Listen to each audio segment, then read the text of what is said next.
palavra de hoje, originalmente, Deus me deu para ministrar numa ordenação de 3 pastores. Mas eu falei, puxa, que palavra boa que Deus me deu. Eu vou trazer para a igreja. É desperdício eu não trazer. Eu fiquei com pena. Falei, não, vou trazer para a Getsemane também. Porque não é só pastor que tem ministério. Todos nós temos ministério. A gente fala de sacerdócio universal do crente, e é verdade. O ministério do pastor é do governo da igreja. Mas tem governo secular, tem diaconia, tem cura, evangelismo. Então hoje eu vou pregar a respeito do seu ministério. E essa palavra fala de 3 coisas que você precisa guardar ao longo do seu ministério. Vamos ler Hebreus 9, 3 e 4.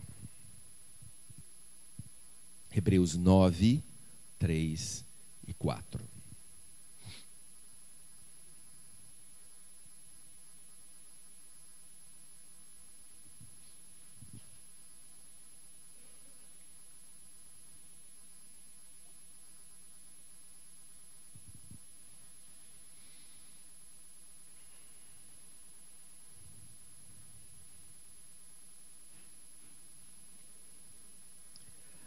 Atrás da segunda cortina ficava a parte que era chamada de lugar santíssimo.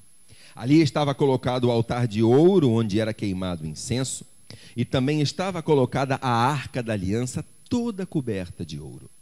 Dentro da arca estava a vasilha de ouro com o maná, o bastão de Arão, do qual tinham saído brotos, e as 2 placas de pedra com os mandamentos escritos nelas. Na antiga aliança, o tabernáculo primeiro e depois o templo eram vistos como residência de Deus no meio do seu povo. Eles não viam o templo como lugar de reunião, eles viam como casa de Deus, o lugar onde Deus habitava. O Santo dos Santos era a câmara mais íntima onde Deus se manifestava. E a Arca da Aliança era vista como o trono de Deus, porque sobre o trono Deus se manifestava.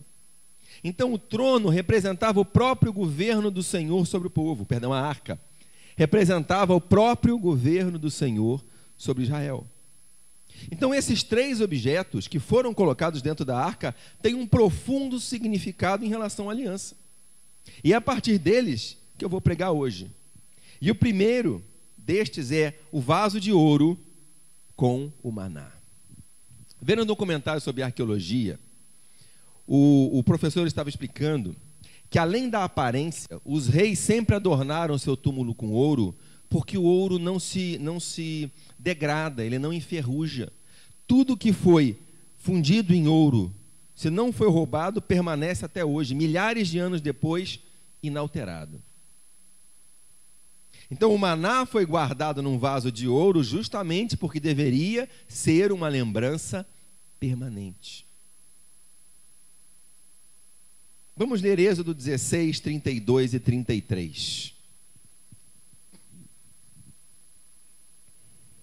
16, 32 e 33. Eu vou fazer o seguinte, eu vou dar várias referências, eu vou dar a referência e vou pregando, tá bom? Se você tem um pouquinho de dificuldade, você me acompanha, tá? Porque esse texto vai estar aqui à disposição.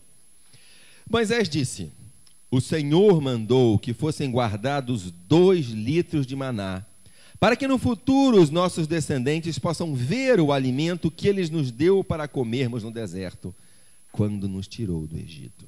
Então Moisés disse a Arão, pegue uma vasilha, ponha nela 2 litros de maná e coloque-a na presença de Deus, o Senhor, a fim de ser guardada para os nossos descendentes. Por 40 anos os israelitas viveram no deserto, onde não era possível plantar cereais, nem criar grandes rebanhos. Então Deus fez cair do céu um alimento que os israelitas chamavam de maná. Durante todo esse tempo em que eles viveram no deserto, Deus mandou o maná do céu. Mas por que guardar uma porção desse maná depois que eles saíram do deserto? Inclusive 2 litros era a porção que uma pessoa comia por dia. Essa é a parte interessante. Era a porção diária, 2 litros. A resposta então está em Deuteronômio 8, 11 a 16. Nunca esqueçam o Senhor nosso Deus e tenham cuidado de obedecer aos seus mandamentos e às suas leis que hoje eu estou dando a vocês. Naquela terra vocês terão a comida que quiserem, construirão casas boas onde morarão, o seu gado e os seus rebanhos aumentarão, vocês juntarão mais prata e ouro e terão tudo de sobra. Então tomem cuidado para não ficarem orgulhosos e esquecerem o Senhor nosso Deus, que os tirou do Egito onde vocês eram escravos.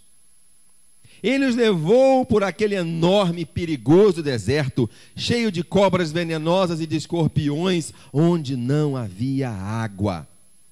Mas no deserto Deus fez sair água da rocha bruta para vocês beberem. Ele lhes deu para comer o maná, uma comida que os seus antepassados não conheciam. Ele fez tudo isso para humilhá-los e para fazê-los passar por provas, a fim de abençoá-los mais tarde. Que coisa interessante, Deus os humilhou para abençoá-los mais tarde.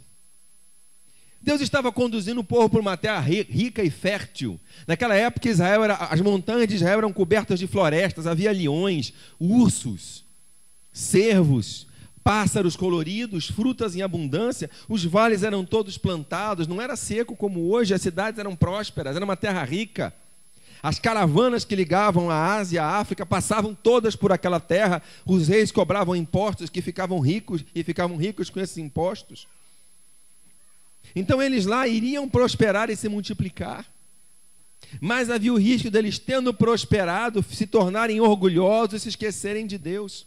Então Deus os fez passar por uma provação, por um deserto onde eles tinham que depender dele para viver, para beber água, para comer, para se vestir.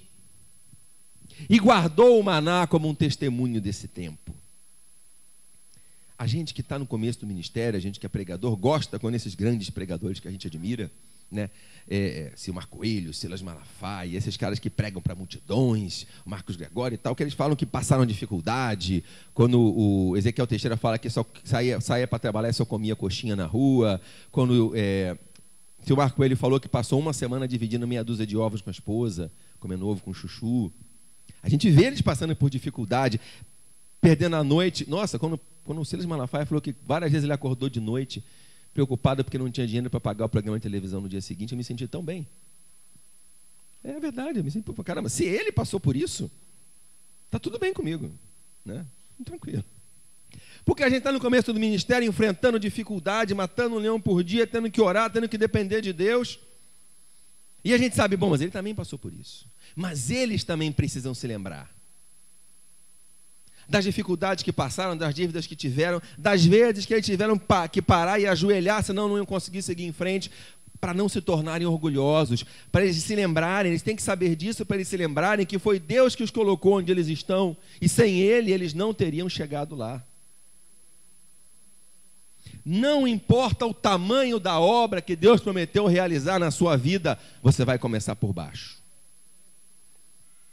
E se hoje você começar a compartilhar os sonhos que Deus te deu, provavelmente vai acontecer com você o que aconteceu com José. As pessoas vão rir de você ou vão ficar com raiva de você.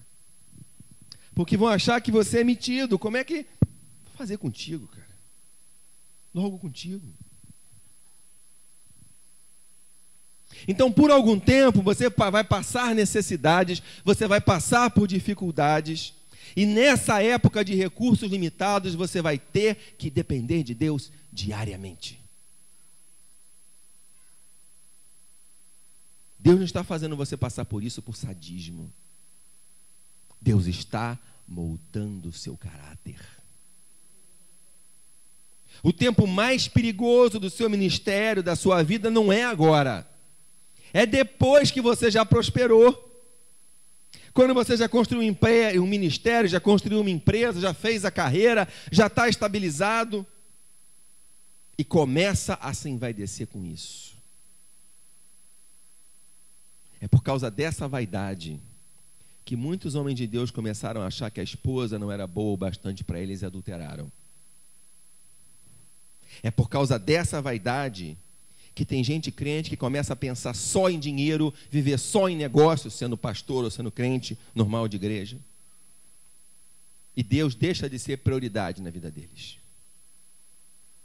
É por causa desse orgulho que muitos crentes deixam de reconhecer a autoridade espiritual dos pastores sobre a vida deles, a necessidade de comunhão da igreja, porque acham que são bons demais para dependerem dos outros. Então nunca se esqueça que foi Deus quem trouxe você até onde você chegou, passando por lugares que você não atravessaria sozinho. O segundo objeto que nós vamos estudar é um dos mais bonitos, é o cajado de Arão.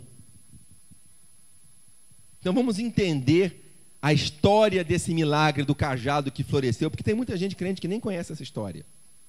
Se você for para o capítulo 16 do livro de Números, você vai ver que havia uma onda de rebeldia em Israel.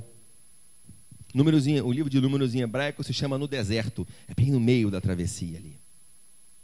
Primeiro um levita, um homem da mesma tribo que Moisés, levantou 3 homens da tribo de Ruben, chamados Datã, Abirão e Om. Esse homem se chamava Coré, e se levantaram com ele Datã, Abirão e Om. E juntos eles conseguiram reunir 250 líderes, não é homens comuns não, é líderes do povo, contra Moisés e Arão.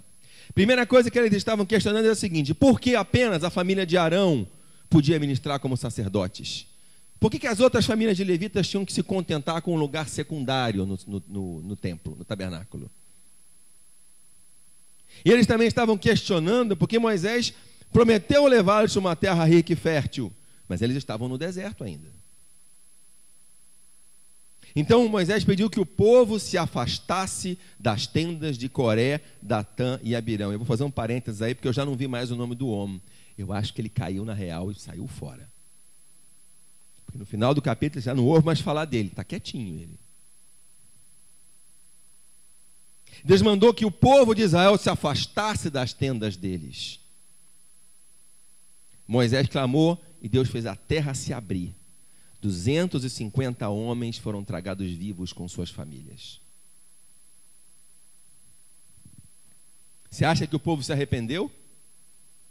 No dia seguinte estavam murmurando, falando que Moisés e Arão tinham matado o povo de Deus. Deus não falou nada. Mandou uma epidemia que matou mais 14.700 pessoas. Moisés intercedeu, Arão intercedeu, a epidemia parou. Antes que morresse mais gente por causa dessa rebeldia, Deus resolveu fazer um sinal, que está no capítulo 17, eu vou ler o comecinho dele. O Senhor Deus disse a Moisés: diga aos israelitas que cada um dos chefes de tribo lhe traga o bastão. O bastão. Serão 12 bastões ao todo. Escreva o nome de cada chefe no seu próprio bastão. E depois escreva o nome de Arão no bastão que representa a tribo de Levi. Haverá um bastão para cada chefe de tribo. Vocês colocarão os bastões na tenda sagrada, no tabernáculo, em frente à arca da aliança, onde eu me encontro com vocês. Aí o bastão do homem que eu escolher vai brotar. Assim farei com que parem as reclamações que os israelitas faziam contra mim. A sociedade no tempo de Moisés era profundamente patriarcal. Cada família era chefiada por um homem, pelo primogênito das famílias, o filho mais velho do filho mais velho do filho mais velho da família. Chefiava toda a família. E ele representava a família diante de Deus. Você vê o seguinte: Deus fez uma aliança com Abraão, uma aliança com Isaac, uma aliança com Jacó. E tanto Abraão quanto Isaac quanto Jacó, a seu tempo, representavam toda a família. Eles eram governo e sacerdócio da própria família. Além disso, cada tribo tinha o seu príncipe, ou seja, o primogênito de todas as famílias.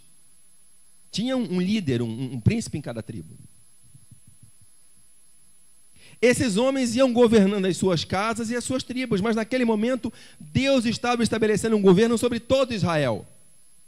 O governo da tribo de Levi da tribo de Levi ia caber a família de Arão, por causa do sacerdócio. E o governo de Israel estava sob Moisés. Apesar de todos os sinais que Deus fez, aqueles príncipes não estavam dispostos a se submeter ao governo de Moisés e ao sacerdócio de Arão. Eles não queriam abrir mão do poder. E o bastão do patriarca era o símbolo da sua autoridade, era como um cetro. O governo da família cabia ao patriarca, ele herdava o cajado, era a presença dele. O Egito era sempre representado como Alto e Baixo Egito, eles tinham isso bem claro. Por isso é que o faraó tinha dois cetros, era o cetro do Alto Egito e o cetro do Baixo Egito. E ele usava duas coroas. Então, o próprio faraó, de onde eles saíram, tinha o seu bastão, só que era um bastão de rei, mas era um bastão. E os chefes das famílias tinham os seus. Então Deus mandou que cada um deles trouxesse o símbolo do seu governo ali, na presença dele. Mas se você prestar atenção, o cajado, ou o bastão de Arão, já era um símbolo de poder. Porque quando Moisés foi diante do sacerdote, Deus mandou que Arão jogasse o bastão dele no chão e esse bastão virou cobra. Aí os magos do Egito fizeram cobras também, mas o bastão de Arão devorou as cobras deles. Era esse bastão. Depois, quando Deus transformou a água do Nilo, esse cetro de Arão foi batido sobre a água e ela virou sangue. Quando as rãs saíram da água e infestaram o reino, o bastão de Arão tinha sido estendido sobre o rio primeiro. Depois, quando houve piolhos, o bastão de Arão foi batido no chão. Então Deus já tinha mostrado que a sua autoridade estava sobre Arão.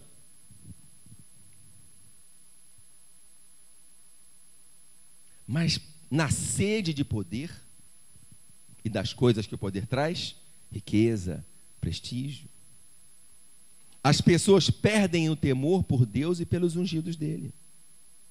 Então Deus resolveu fazer um sinal para acabar com essa confusão de uma vez por todas. Mandou que cada um trouxesse o seu cetro e botasse na presença dele. O texto continua. Então Moisés falou com os israelitas e cada um dos seus chefes lhe deu um bastão, um para cada tribo, 12 ao todo. E entre os bastões estava aquele que tinha o nome de Arão. Moisés pôs os bastões na tenda, em frente da arca da aliança de Deus, o Senhor. No dia seguinte, Moisés entrou na tenda e viu que o bastão com o nome de Arão, que representava a tribo de Levi, tinha brotado. Tinha brotos, flores e amêndoas maduras. Aí Moisés tirou da presença do Senhor todos os bastões, levou os israelitas. Eles viam o que havia acontecido e cada chefe pegou o seu bastão. O Senhor disse a Moisés, o Senhor Deus disse a Moisés: ponha de novo o bastão com o nome de Arão na frente da arca da aliança. Ele ficará ali como um aviso para os israelitas rebeldes. Assim eles vão parar de reclamar contra mim e não serão mortos. É a mesma coisa que nascer um brotinho aqui nesse púlpito. Isso é madeira morta. Isso não brota. Isso é a fibra. A célula já foi, a seiva já foi. Isso é madeira morta. Foi isso que Deus fez. Não apenas flores, não. Brotos, flores e amêndoas maduras. E deixou isso como um testemunho perpétuo de que ele havia escolhido a Arão e a sua casa. Não foi Moisés, foi Deus. Um policial tem autoridade delegada pelo Estado para interpelar você na rua, para pedir documento, para te investigar e até para te levar adiante das autoridades. Ele tem essa autoridade, é legal. Se ele tem autoridade, por que ele precisa andar armado? Porque quem respeita a autoridade não dá trabalho para a polícia. Quem dá trabalho para a polícia é quem não respeita a lei. E o cara que não respeita a lei, se puder resistir ao policial e sair limpo, ele vai fazer. Então o policial tem a arma para que as pessoas saibam que ele tem autoridade, mas também tem poder, para se for necessário usar a força.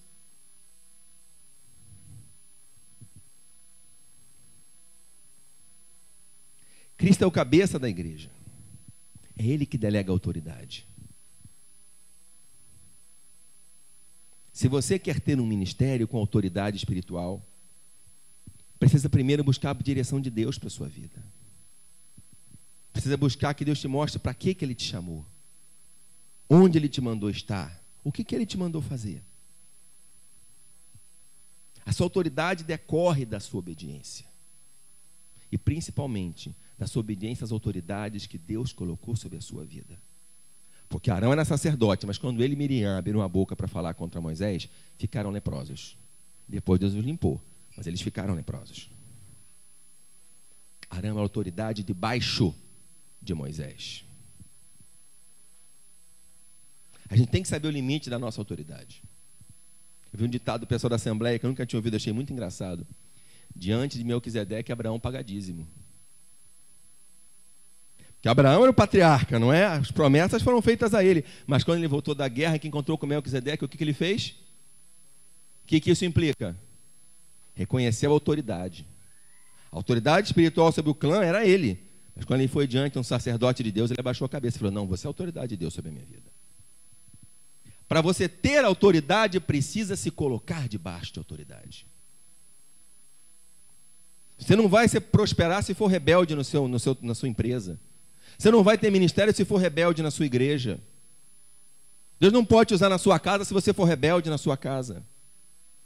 A autoridade de Deus depende de submissão. E não é só se colocar debaixo de autoridade, não tem que ter poder. Porque o poder de Deus não flui automaticamente debaixo da tua vida, não tem que ter vida de oração. Moisés orava, vivia na presença de Deus orando, os profetas oravam, os apóstolos oravam, Jesus orava e muito. Ia todo mundo dormir, ele ficava orando. Não pense que as pessoas da igreja e fora da igreja vão te respeitar só porque você tem um chamado, que vão te respeitar por causa das coisas que Deus já fez na tua vida. O mundo e até a igreja estão cheias de homens como Coré, Datã e Abirão, que não temem a autoridade, que não temem a Deus, que só enxergam o poder. Eles não respeitaram Moisés e não vão respeitar você, eles não respeitam Deus. Então você precisa estar cheio do Espírito Santo, estar debaixo da autoridade de Deus, porque aí na hora certa, o seu cajado vai florescer. Ande na presença de Deus e busque o poder dele, e você não vai precisar ter medo desses caras. E o último objeto, que curiosamente foi o primeiro a ser colocado dentro da arca, é o último que Hebreus cita, mas foi o primeiro que entrou. Foram as tábuas com os 10 mandamentos. Êxodo 25:16. Eu lhe darei as 2 placas de pedra, onde estão escritos os mandamentos, e você porá essas placas na arca. A importância dessas placas vai muito além dos 10 mandamentos. A revelação de Deus que produziu a Bíblia começou quando Deus chamou Abraão. Foi aí que a revelação de Deus à humanidade recomeçou, porque até Abraão a humanidade tinha se perdido de Deus. Mas desde Abraão até Moisés, os ensinamentos eram transmitidos oralmente de uma geração para outra. Quem começou a escrever a Bíblia foi Moisés. Mas o primeiro texto da Bíblia a ser escrito foram os 10 mandamentos. A Bíblia começa em Gênesis como obra, mas o primeiro texto escrito foram os 10 mandamentos. E você sabe quem escreveu os 10 mandamentos? Foi Deus. Êxodo 31:18, quando Deus acabou de falar com Moisés no Monte Sinai, entregou ele as 2 placas de pedra, onde o próprio Deus havia escrito os mandamentos. Os 10 mandamentos são o próprio alicerce da palavra de Deus. São a semente, o fundamento da palavra. E como isso se aplica a nós que somos cristãos e não judeus? Olha o que Jesus falou em Mateus 25:18-20. Deus me deu todo o poder nos céus e na terra, portanto vão a todos os povos do mundo e façam com que sejam meus seguidores, batizando esses seguidores em nome do Pai e do Filho e do Espírito Santo. Versículo 20. E ensinando-os a obedecer a tudo o que tenho ordenado a vocês. E lembrem disso, eu estou com vocês todos os dias até o fim dos tempos. Jesus não construiu nenhuma igreja. Não escreveu nenhum livro. Não fundou uma escola de rabinos e não deixou que o movimento dele se tornasse um movimento político. Ele gastou todo o seu tempo pregando e formando homens para transmitirem a sua mensagem. E Jesus deu aos seus discípulos autoridade e ordem para espalharem essa mensagem. Olha o que João escreve no começo da sua primeira carta.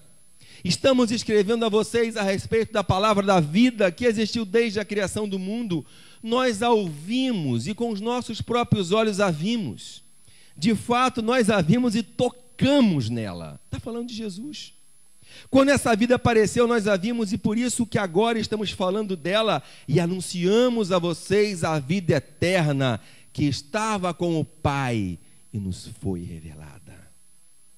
Contamos a vocês o que vimos e ouvimos para que vocês estejam unidos conosco, assim como nós estamos unidos com o Pai e com Cristo Jesus, o seu Filho. Escrevemos isso para que nossa alegria seja completa. Olha que coisa linda, a mensagem do Evangelho nos coloca em comunhão espiritual com os apóstolos. É aí que a Igreja Católica erra, não é uma tradição histórica, não é uma instituição, não é um legado, é a mensagem. A fé na mensagem nos coloca em comunhão com Deus através de Jesus e dos apóstolos. Então eles tinham duas preocupações, logo no começo da igreja, que Paulo expõe muito bem. A primeira está em Gálatas 1:9, pois já dissemos e antes repetimos, se alguém anunciar o evangelho que seja diferente daqueles que vocês aceitaram, que essa pessoa seja amaldiçoada. A primeira preocupação é a deturpação da mensagem do evangelho. Só há um evangelho do Novo Testamento. Só há uma palavra de Deus, a Bíblia. Não há outra revelação, não há complemento, não há novidade. É essa a mensagem. E quem trouxer uma nova mensagem é amaldiçoado. Você pode ter uma direção de Deus para a sua igreja, para o seu tempo, uma revelação específica para uma obra específica, mas palavra de Deus, doutrina no evangelho é um. Apóstolo com autoridade para transmitir a palavra eram os 12. E a segunda preocupação dos apóstolos, olha que coisa interessante.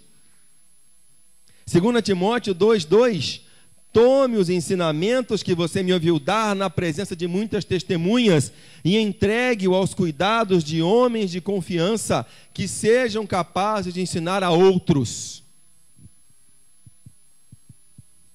Esses homens de confiança são vocês. A Bíblia está escrita há mais de 2.000 anos. Foi reconhecida pela igreja e fechada há 1.700 anos. E isso não impediu que houvesse todo o pecado da Idade Média, Inquisição, apostasia, porque a Bíblia se torna viva em nós. A palavra se transmite através de pessoas. E a preocupação dele era essa: